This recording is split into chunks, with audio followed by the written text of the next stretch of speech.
మీ పిల్లలు రోజు వెళ్ళి దక్షిణామూర్తి ముందు ఒక్క 2 నిమిషాలు కూర్చుని మాట్లాడకుండా మౌనంగా ఇన్ని చూసి వెళ్ళిపోవడం అలవాటు చేసుకున్నారనుకోండి, జీవితంలో ఒక కీలకమైన మలుపులో ఆయన ఆదుకుంటాడు, ఆదుకుని గట్టెక్కించేస్తాడు.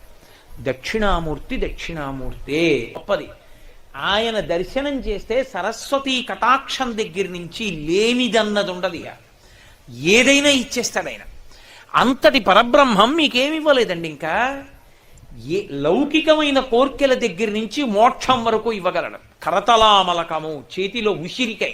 దక్షిణామూర్తి స్తోత్రం చదువుకుంటే గురుగ్రహం శక్తి పొందేస్తుంది. రోజు ఒకసారి దక్షిణామూర్తి స్తోత్రం చదివారనుకోండి చాలు, అంతే. ఆడవనివ్వండి, మగనివ్వండి, పిల్లలవనివ్వండి, ప్రయోజకులు అవుతారు, చక్కగా ఉంటారు. ఏమి పెద్ద ఇబ్బంది పడిపోయి భయంకరమైన స్థితిలోకి వెళ్ళిపోకుండా కాపాడుతుంది దక్షిణామూర్తి స్తోత్రం.